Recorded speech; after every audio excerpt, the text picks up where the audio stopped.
चरणसिंहला शेजारी राहणाऱ्या व्यक्तीचा फोन येतो की तुझ्या घरात कोणीतरी पुरुष आला आहे. हे ऐकताच तो पटकन घरी येतो. घर उघडून पाहतो तर त्याची बायको परपुरुषाच्या मिठीत असते. हे पाहून त्याची तळपायाची आग मस्तकात जाते. घटना सविस्तर पाहण्यासाठी व्हिडिओ पूर्ण पहा आणि चॅनेलला सबस्क्राईब करायला अजिबात विसरू नका. नमस्कार मित्रांनो, आजची घटना मध्य प्रदेशच्या मुरैना जिल्ह्यातील आहे. ही घटना 2025 मध्ये मुरैना जिल्ह्यात जरा नावाच्या गावात घडली. या गावात चरणसिंह कुशवा यांचे कुटुंब राहत होते. चरणसिंह यांचं लग्न जरा भागातील सीमा हिच्यासोबत झालं होतं आणि त्यांना 3 मुलं होती. सर्व काही सुरळीत चाललं होतं, पण वेळ कधी बदलेल हे सांगता येत नाही. गोष्ट अशी घडली की चरणसिंह यांनी जरा कसब्यात एक फ्लॅट घेण्यासाठी व्यवहार केला होता. त्यासाठी ॲडव्हान्स देऊन ठेवला होता, पण उरलेली रक्कम 5 लाख रुपये एका महिन्यात देऊन रजिस्ट्रेशन करायचं होतं. मात्र वेळ संपत आली तरीही चरणसिंह पैसे जुळवू शकला नव्हता. त्याची बायको सीमाने आपल्या जुन्या परिचित मित्र संजयला फोन केला आणि सांगितलं, माझ्या नवऱ्याने एका फ्लॅटचा व्यवहार केला आहे आणि त्यासाठी 5 लाख रुपयांची गरज आहे. जर तू काही दिवसांसाठी 5 लाख रुपये उधार दिलेस तर आम्हाला खूप मदत होईल. संजय हा सीमाचा जुना प्रियकर होता. लग्नानंतरही त्याला मनोमन सीमा आवडत होती. म्हणून दुसऱ्या दिवशी संजयने लिहून पुसून 5 लाख रुपये चरणसिंहला दिले, पण त्याचबरोबर बजावलं की 1 महिन्याच्या आत पैसे परत करायचे. संजयने पैसे उधार दिल्यानंतर संजयचं चरणसिंहच्या घरी येणं जाणं सुरू झालं. आधी जिथे सीमा आणि संजय यांच्यात फक्त जुने संबंध होते, तिथे आता जुन्या आठवणीने पुन्हा डोकं वर काढलं होतं. पण लग्नानंतर सीमाने समजूतदारपणा दाखवत संजयपासून दूर राहण्याचा निर्णय घेतला होता. संजयनेही तिला विसरण्याचा प्रयत्न केला होता, मात्र पुन्हा सीमाशी संपर्क झाल्यावर तो पुन्हा एकदा त्या जुन्या दिवसांमध्ये रमायला लागला. एके दिवशी सीमाला बाजारात जावं लागलं आणि संजय तिथे आला. त्याने विचार केला की हा एक चांगला प्रसंग आहे. तो तिच्यासोबत गेला. त्या दिवशी झालेल्या सर्व खरेदीचे पैसे संजयने दिले. जेव्हा तो सीमाला घरी सोडत होता तेव्हा सीमाने त्याला जेवणासाठी थांबवले. संजयला वाटलं की सीमाच्या मनात त्याच्याविषयी अजूनही काहीतरी आहे, म्हणूनच ती त्याची एवढी काळजी घेत आहे. आता संजयला सीमाच्या मनात काय चाललं आहे हे जाणून घ्यायची उत्सुकता लागली. दुसऱ्या दिवशी तो वेळ न गमावता चरणसिंहच्या घरी गेला. तिथे सीमा एकटीच होती. संजयने एका डब्यात कानातले ठेवून ते सीमाच्या हातात दिले. सीमाने आनंदाने संजयने दिलेले कानातले घातले. संजयने तिची प्रशंसा करत म्हटलं, चरणसिंहने पाहिलं तर तो सुद्धा तुझं कौतुक करेल. यावर सीमा म्हणाली, माझ्या नवऱ्याला एवढा वेळ कुठे आहे की तो माझे कानातले पाहिल आणि कौतुक करेल. त्याला कामावरून घरी परतल्यानंतर फक्त दारू पिण्यासाठीच वेळ मिळतो. सीमाचं हे बोलणं ऐकून संजयला कळून चुकलं की नवरा बायकोच्या नात्यात एक छोटीशी दरी निर्माण झाली आहे. त्यानंतर संजय सीमाच्या आणखी जवळ जाण्याचा प्रयत्न करू लागला. सीमालाही आता संजयसोबत बोलणं आवडू लागलं होतं, मात्र संजयच्या मनातील इच्छा अजून पूर्ण झाली नव्हती.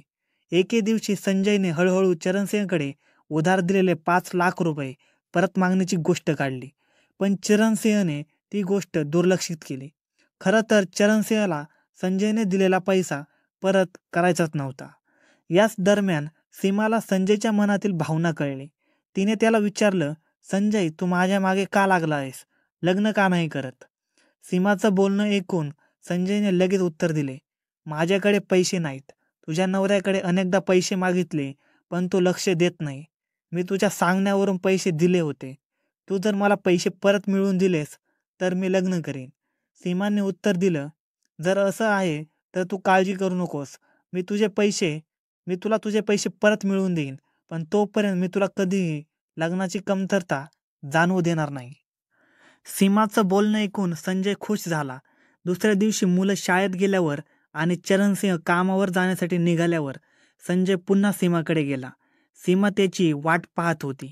ती त्याला बेडरूममध्ये घेऊन गेली आणि स्वतःला त्याच्या हवाली केलं. त्यानंतर संजयने त्याच्या मनात वर्षानुवर्षे दडपलेली इच्छा पूर्ण करून घेतली. या घटनेनंतर सीमा आणि संजयचे प्रेम पुन्हा फुलायला लागलं.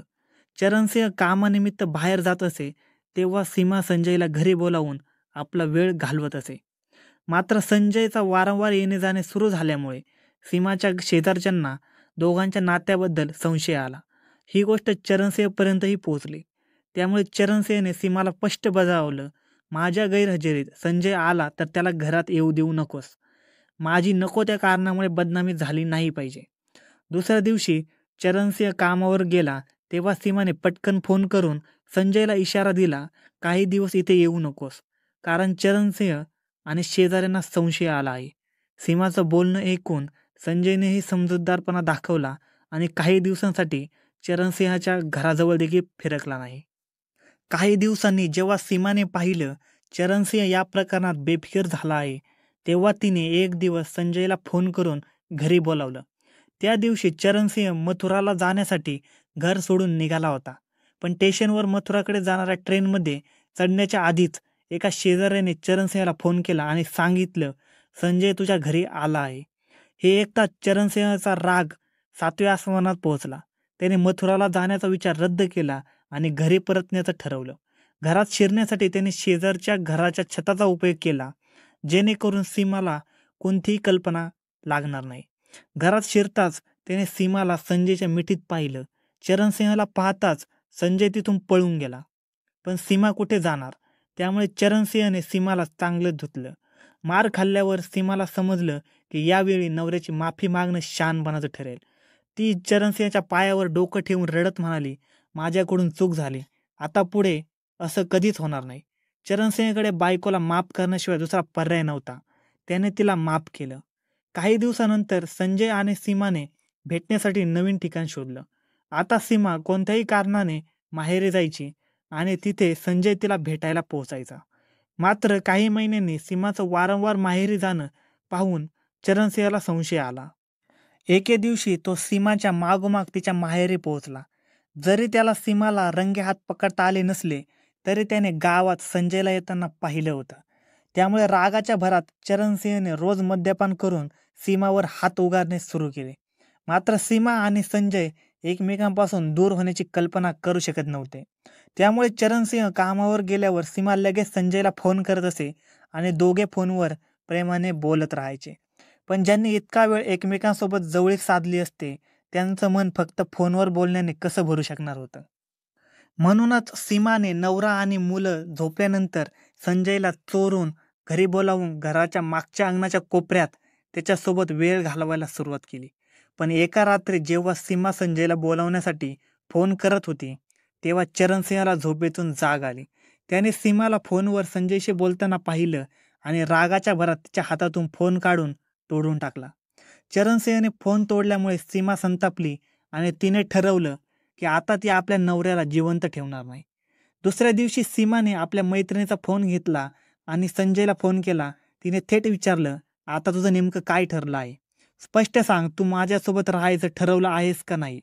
संजयने कुठलाही घुमाव न देता उत्तर दिलं, सध्या माझी फार आर्थिक अडचण आहे. यावर सीमा म्हणाली, त्याची चिंता तू करू नकोस. माझ्याकडे आपल्यासाठी पुरेसे पैसे आणि घरसुद्धा आहे. फक्त तू चरणसिंहाला मार्गातून हटव, मग आपण दोघं एकत्र सुखाने राहू. सीमाचं हे बोलणं ऐकून संजयच्या चेहऱ्यावर आनंद दिसून आला, कारण त्यामुळे तिच्या आयुष्याच्या समस्या सुटणार होत्या आणि सीमा देखील कायमची त्याच्यासोबत राहणार होती. म्हणूनच संजयने चरणसिंहाला संपवायचं ठरवलं. त्यानंतर संजय आणि सीमाने चरणसिंहाच्या खुनासाठी दिवस आणि जागा निश्चित केली.